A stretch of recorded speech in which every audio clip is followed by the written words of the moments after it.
Ex-Rivers State Commissioner shades Wike, says Fubara should be allowed to recalibrate state.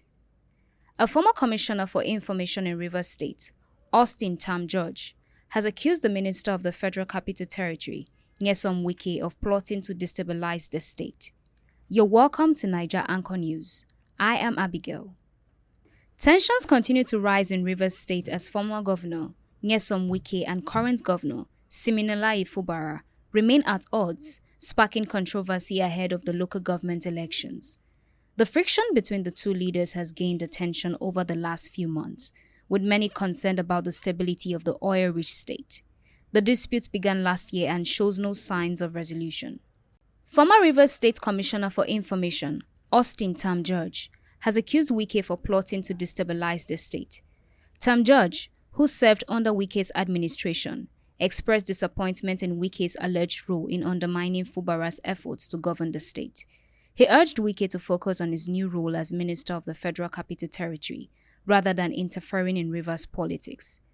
Wike, who was appointed FCT Minister last year, has been in a protracted feud with Fubara. Efforts to mediate between the two leaders have so far failed, leaving the state embroiled in political tension. The conflict escalated during preparations for the local government elections, which were mandated by a Supreme Court ruling on council autonomy.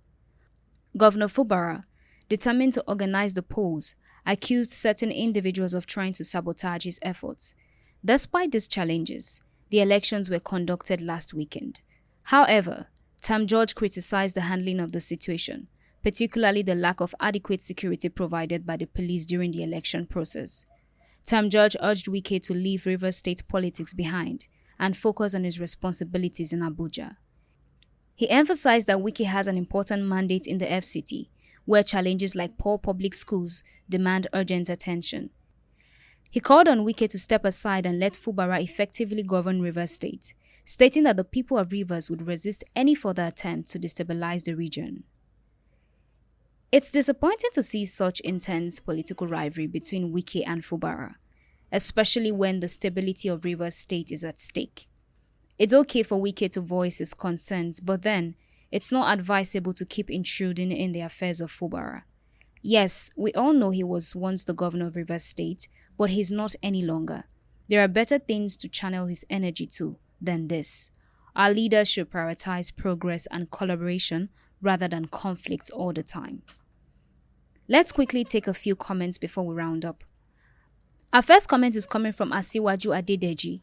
Asiwaju said, when next you have such opportunity, you should surrender your authority despite your helper picking virtually all the commissioners and your personal principal staff to demonstrate your loyalty. And the next comment is coming from Debo Rev. Debo said, it's highly hypocritical to use the case of Fubara as a reference to condemn what is prevalent across our political landscape in Nigeria. And also, it's not just diabolical, but sycophantic to now want to twist the story of Rivers State as keg calling pot black, when you know that it's prevalent across our political divide for state government to use the State Independent Electoral Commission to win the local government, which is not peculiar to Rivers State. Instead of focusing on the issue of Rivers State as Wike using it to negotiate for his political relevance at the center, you are here saying nonsense.